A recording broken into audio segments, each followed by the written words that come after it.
Good morning. आप सभी का तिलक ट्यूटोरियल में स्वागत है। आज हम लोग 10वां क्लास का जो यूक्लिड डिवीजन एल्गोरिदम हम लोग पढ़े थे और उसका थोड़ा बहुत एग्जाम्पल देखे थे। आज हम लोग उसी का बुक का एग्जाम्पल देखेंगे। एनसीईआरटी बुक का एग्जाम्पल नंबर 1 देखते हैं कि वो क्या कर रहा है। एग्जाम्पल नंबर 1 कर रहा है कि using Euclid division algorithm find out the HCF of 4052 and 12,576 का इसका बोल रहा है कि आप एचसीएफ निकालिए। या किसके द्वारा? यूक्लिड डिवीजन एल्गोरिदम के द्वारा। तो उस यूक्लिड डिवीजन एल्गोरिदम का प्रयोग करके इसी का हमको एचसीएफ निकालना है। तो पहले हम लोग क्या करते हैं कि इसको लॉन्ग डिवीजन मेथड से हम लोग इसको थोड़ा बहुत देख लेते हैं। लॉन्ग डिवीजन मेथड से कहाँ तक पहुँचता है। तो ये लॉन्ग डिवीजन मेथड जैसे ही अपनाएंगे तो इसमें सबसे पहले देखिए कि क्या होगा। तो सॉल्यूशन हल दे देंगे। हल यहाँ पर देखिए ये हो गया। इन दोनों में बड़ा कौन है? इस दोनों में बड़ा 12,576 है। तो 12,576 इज ग्रेटर देन किससे? 4,052 से।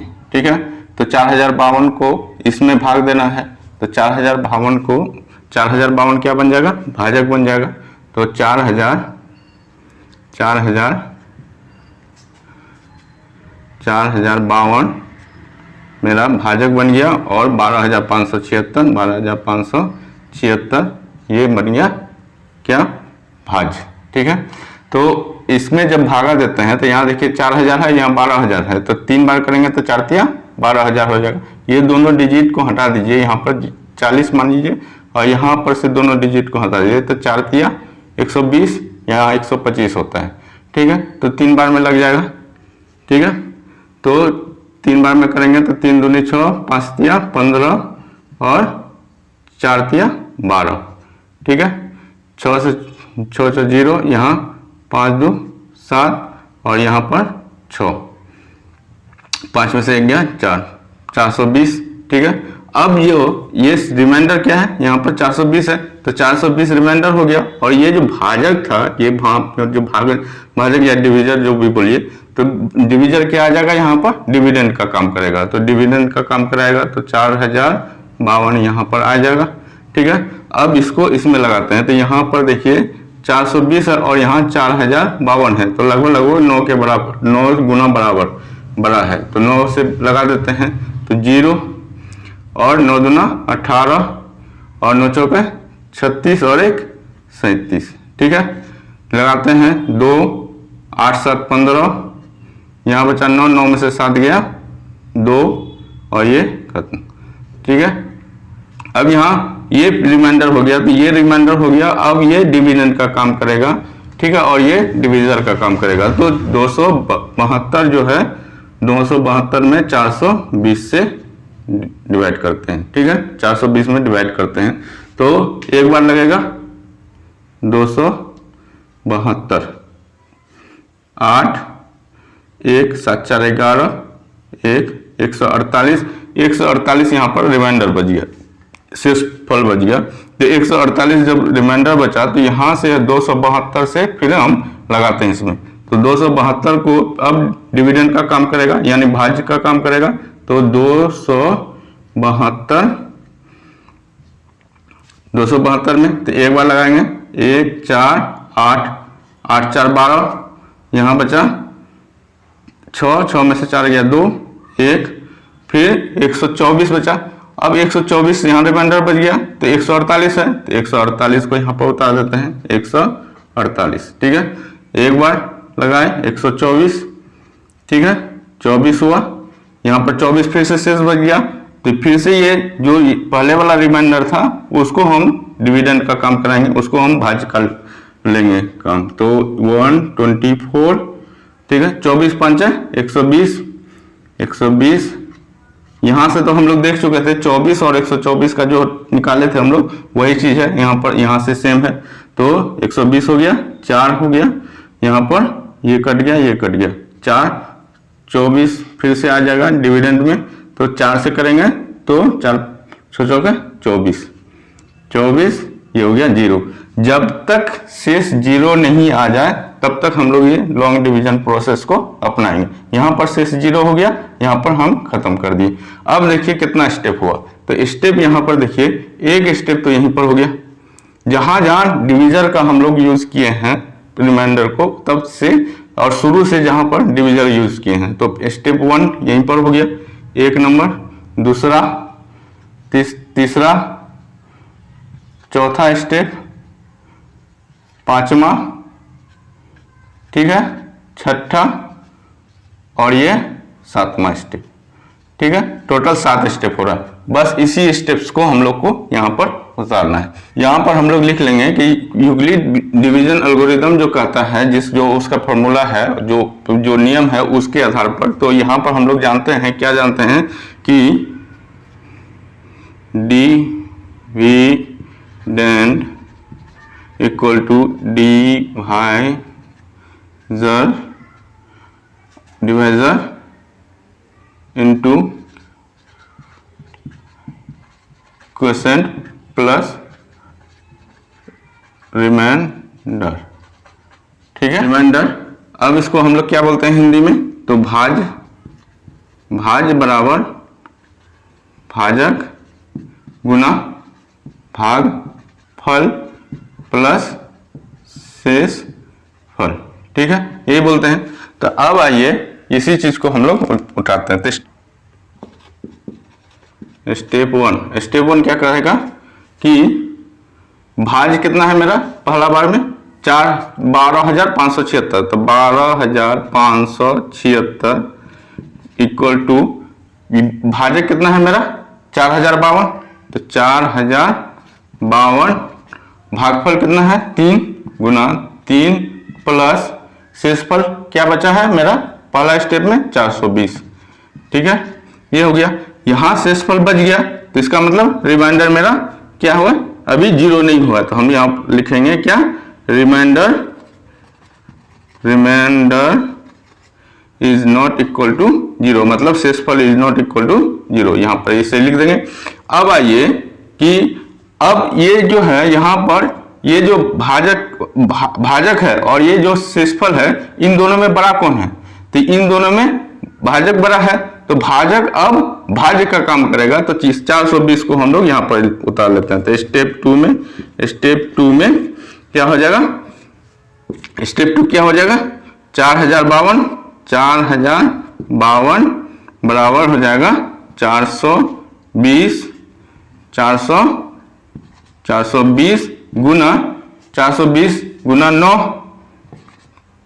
420 गुना 9 और रिमाइंडर कितना है 272 प्लस 272, ठीक है। यहां पर भी रिमाइंडर 272 हो गया, तो हम लोग लिखेंगे remainder is not equal to 0, ठीक है, या लिखेंगे हम लोग शेषफल इज नॉट इक्वल टू 0, चुके लगा दीजिएगा, चुके, ठीक है। अब आइए यहां पर स्टेप 3 में, स्टेप 3 क्या कहता है, स्टेप 3 में क्या हो जाएगा आप ही लोग बताइए। यहां पर ये 420 है और 272, तो बड़ा कौन 420, तो भाजक बन जाएगा डिविडेंड, तो भाजक क्या हो गया बन जाएगा, डिवाइजर क्या बन जाएगा डिविडेंड का, तो 420 बराबर हो गया 272 गुना 1 प्लस 148, 272 गुना 1 और ये रिमाइंडर है तो 148, ठीक है। यहां पर भी रिमाइंडर क्या हो गया, रिमाइंडर या शेषफल इज नॉट इक्वल टू 0।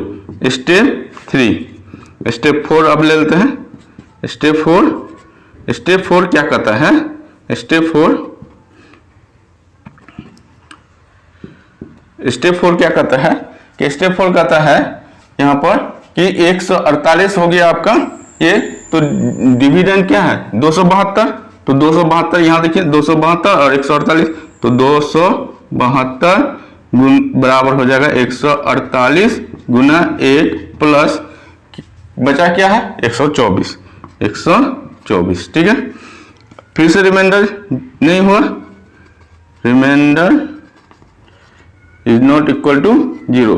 फिर से जब ये तब तक क्रिया करते रहेंगे जब तक कि रिमाइंडर मेरा जीरो नहीं हो जाए। तो स्टेप 5 इसको चरण आप हिंदी में लिख सकते हैं, चरण 1, चरण 2, चरण 3, चरण 4 ऐसे करके। तो यहाँ पर आ गया क्या, अब देखिए 148 और 124 में बड़ा कौन, तो 148, तो 148 भाज्य का काम करेगा, तो 148 ठीक है बराबर हो गया 124 गुना 1 प्लस 24 ठीक है। अब देखिए 124 और 24 में कौन बड़ा, तो 124 बड़ा। यहाँ पर भी रिमाइंडर क्या हो गया, जीरो नहीं हुआ, तो यहाँ पर हम लिख देते हैं remainder is not equal to zero ठीक है। अब यहाँ पर लिखते हैं स्टेप 6 ठीक है। तो 124 इक्वल टू 24 गुना 5 प्लस 4, फिर से लिखते हैं remainder is not equal to zero ठीक है, remainder is not equal to zero ठीक है। अब फिर से स्टेप 7 लिखते हैं। स्टेप 7 में 24 और 4 में कौन बड़ा, तो 24 बड़ा, तो 24 डिविडेंड का काम करेगा, 24 इक्वल टू डिवाइडर 4 हो जाएगा गुना 6 प्लस 0 ठीक है। यही हो गया, यहाँ पर आपका जीरो आ गया, तो रिमाइंडर इक्वल टू हम लोग लिख देंगे रिमाइंडर इक्वल टू जीरो ठीक है। ये हो गया लास्ट स्टेप ठीक है। तो लास्ट स्टेप में हम लोग यहाँ पर लिखेंगे, क्या लिखेंगे कि लास्ट स्टेप में रिमाइंडर बराबर जीरो है और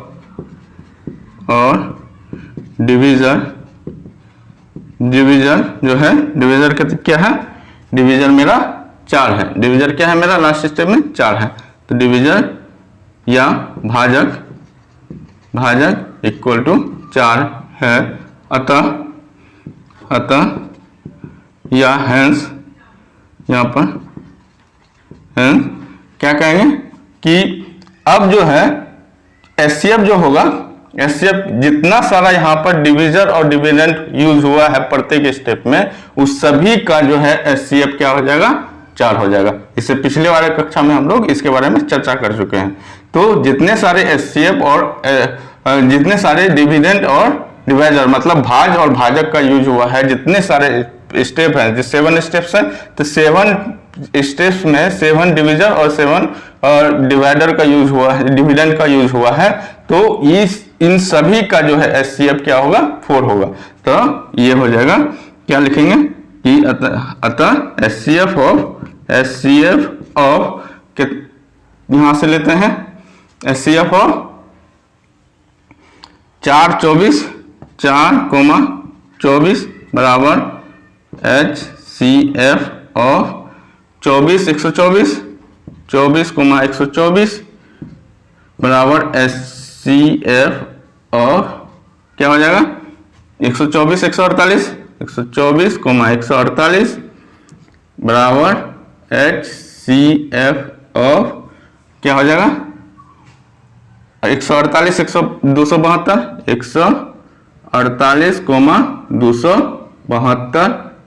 ठीक है, बराबर इसी चीज को यहां पर कंटिन्यू कर रहे हैं, बराबर देखिए 272 420 HCF ऑफ 272 420 फिर से क्या हो जाएगा HCF ऑफ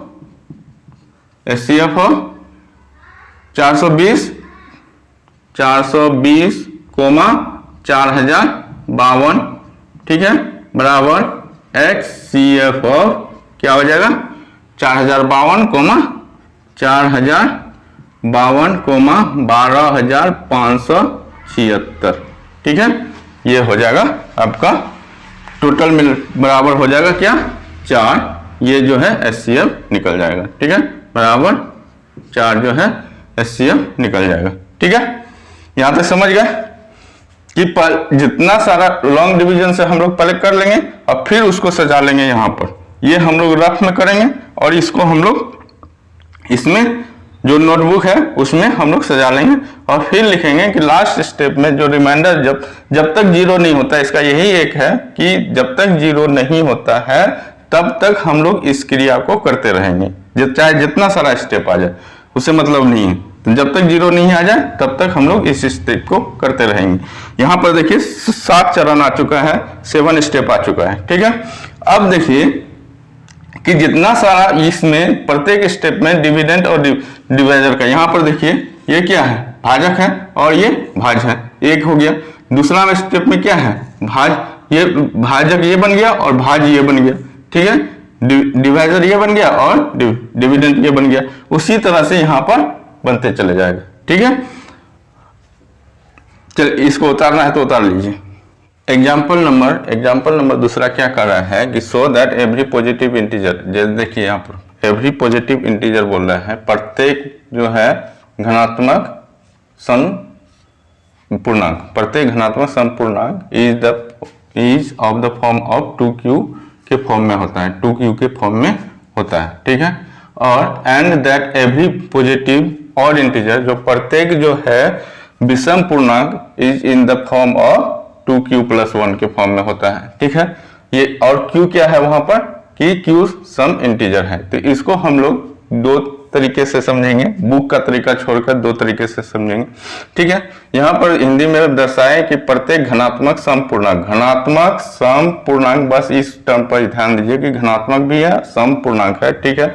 और 2q के फॉर्म में होता है, ठीक है, के रूप का होता है। और प्रत्येक धनात्मक विषम पूर्णांक जो होता है 2q+1 के रूप का होता है, ठीक है। और q क्या है, कोई पूर्णांक है। तो हम लोग पूर्णांक के बारे में जानते हैं, जब धनात्मक पूर्णांक शुरू होता है तो वो कहां से शुरू होता है, 1 2 3 से शुरू होता है। धनात्मक पूर्णांक कहां से शुरू होता है, 1 2 3 4 5 6 7 8 और इसी तरह से जाता है, ठीक है। इस तरह से आगे बढ़ते जाता है।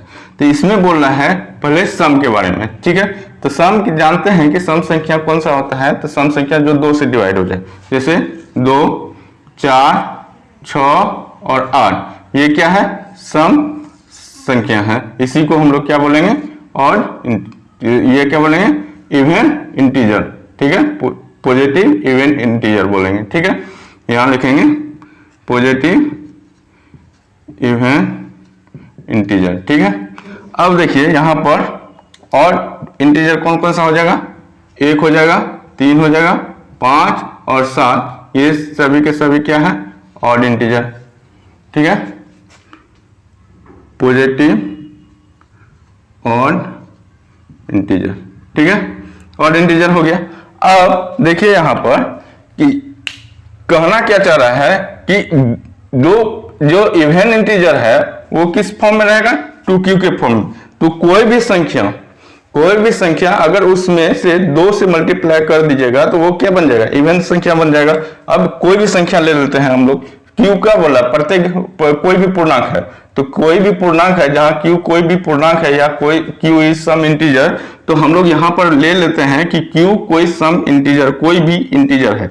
तो मान लेते हैं कि माना लेट और माना, ठीक है, q equal to 1 2 3 4 5 and so on, ठीक है। इस तरह से हम लोग बढ़ा देते हैं कि q यहां से आगे गया है, ठीक है।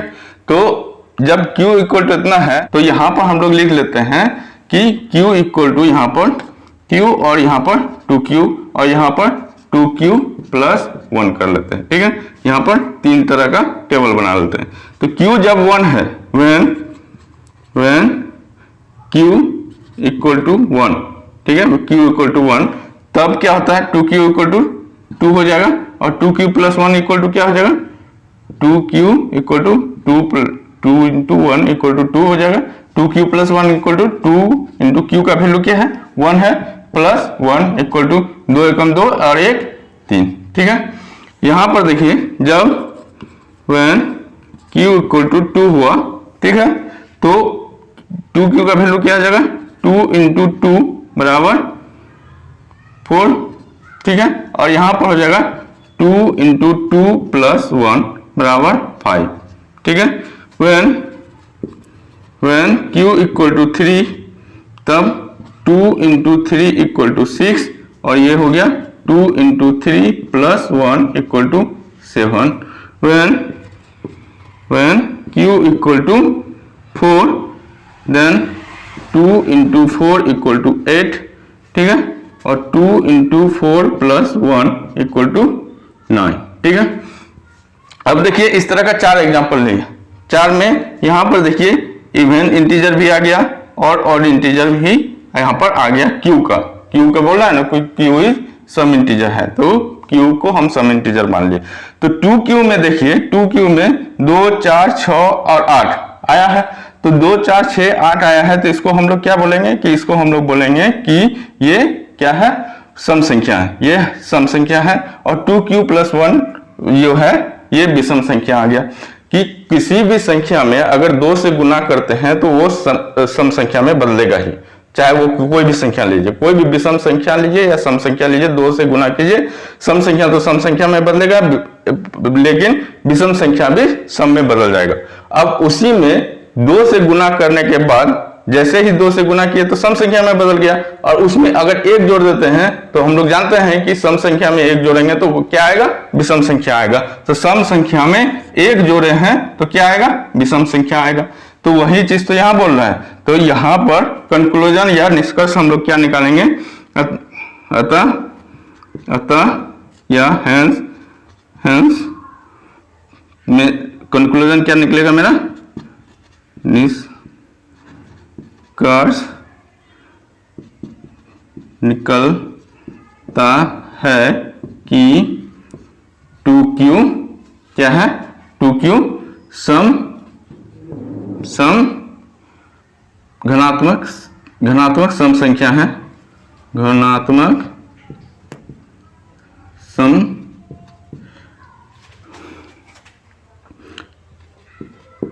संख्या है तथा 2Q प्लस 1 घनात्मक विषम संख्या है। एक मेथड तो ये हो गया, मेथड M1। एक इस तरह से हम लोग कर लेंगे।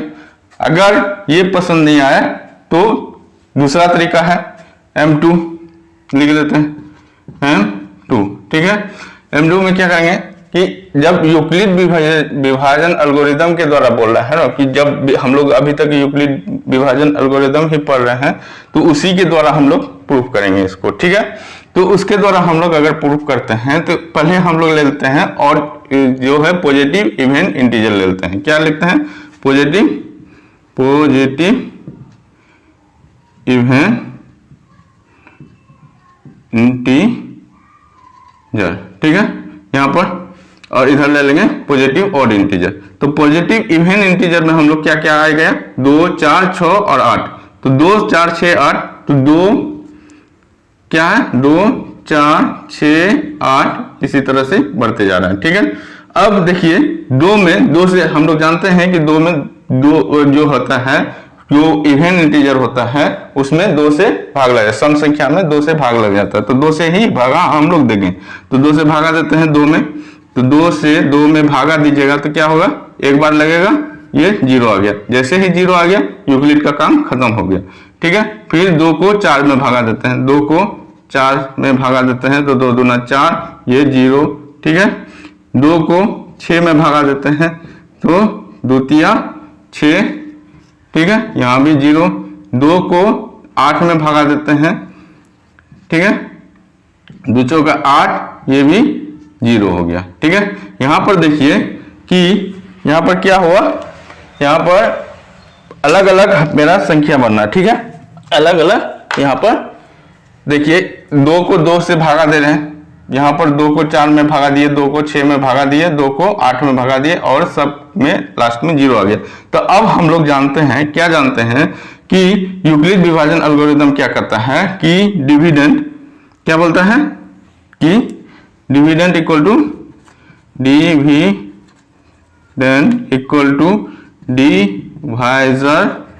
Divisor into quotient quotient plus remainder, ये ना बोलता है रिमाइंडर।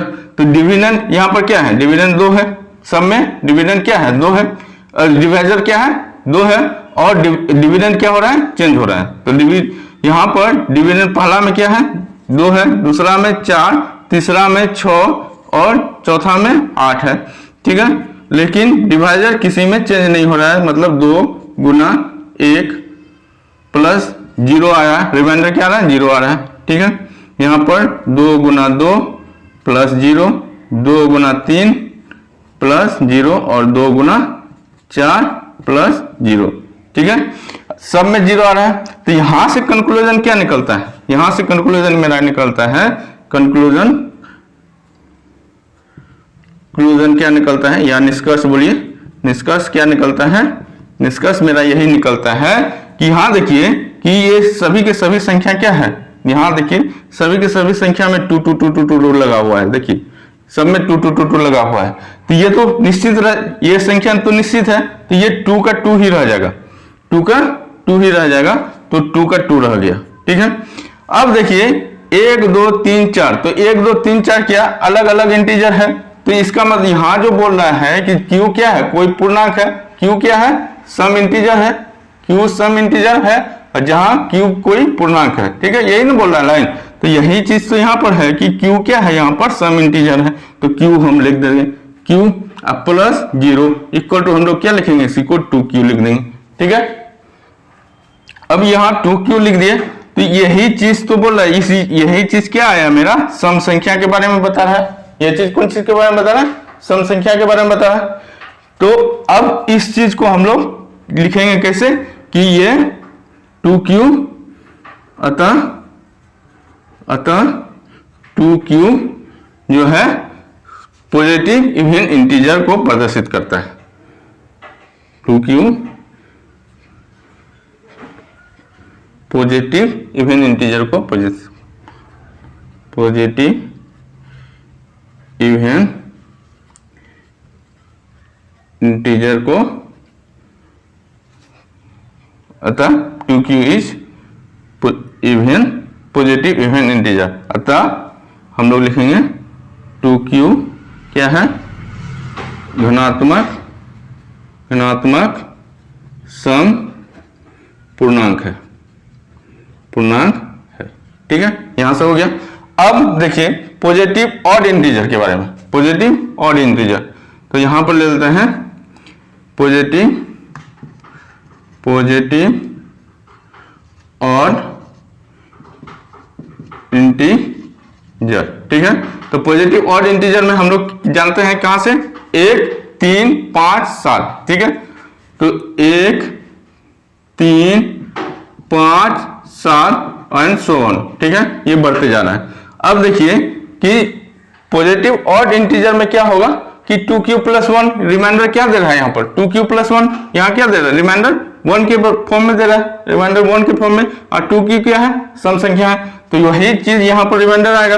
तो 2 से हम लोग को यहाँ पर 2Q का मतलब क्या हो गया, यहाँ 2Q जो दिया हुआ है 2Q प्लस 1, तो आप लोग को याद होगा कि हम लोग क्या लिखे थे कि A equal to BQ plus R, ठीक है, एक यही लिखे थे। तो यहाँ देखिए Q क्या है क्वोशेंट है, Q क्या है क्वोशेंट जो भागफल है वही चीज है, और B क्या है भाजक है, B क्या है भाजक है।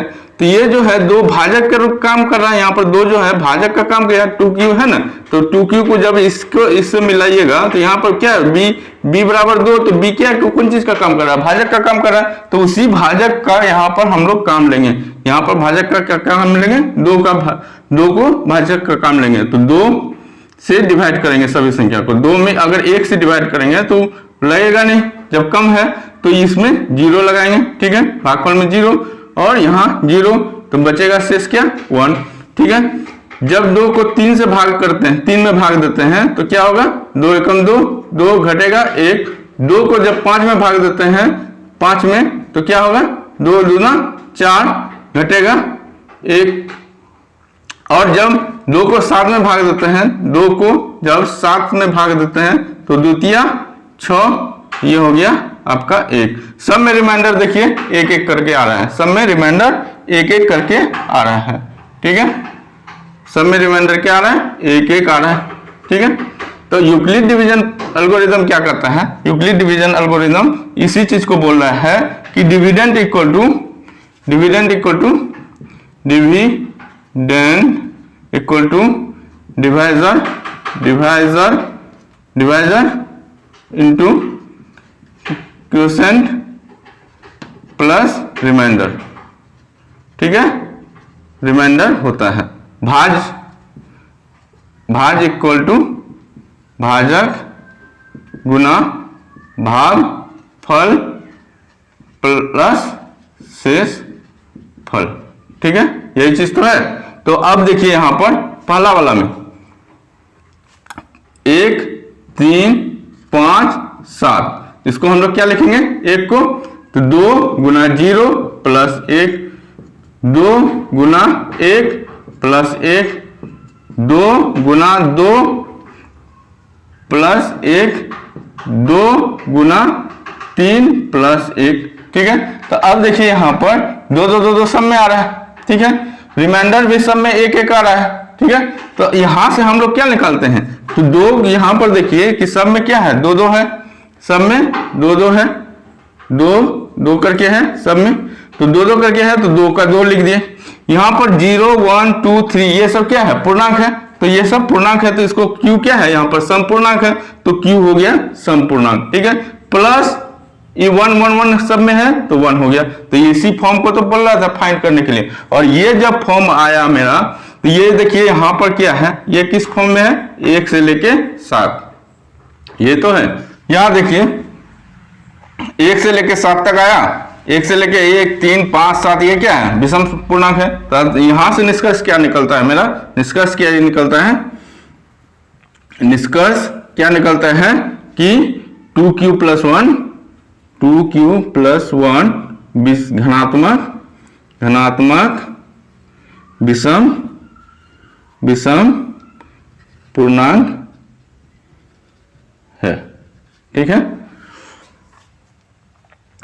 उतारना तो उतार लीजिए। उदाहरण नंबर 2 का जो है हम लोग यहाँ पर इस तरह से लिखे हैं, दो मेथड है, एक मेथड ये और एक मेथड ये। आपको जिस मेथड से सुविधा हो उस मेथड से आप कीजिए। बुक में जो मेथड है आप उससे भी कर सकते हैं, लेकिन जो समझ में आए वही कीजिए। उसमें बहुत ज्यादा लैंग्वेज का यूज हुआ है, आप इसको भी करेंगे तो आपका नंबर कटने नहीं वाला है, तो आप इसका भी यूज कर सकते हैं। ठीक है, अगर आप लोग को मेरा वीडियो अच्छा लग रहा है तो आप लोग मेरे चैनल को लाइक शेयर और सब्सक्राइब कीजिए, और इसी तरह का वीडियो पाने के लिए बेल आइकन दबा दीजिए, और अपने दोस्तों को भी ज्यादा से ज्यादा शेयर कीजिए, और लास्ट में एक लाइक जरूर दबा दीजिए। Thank you.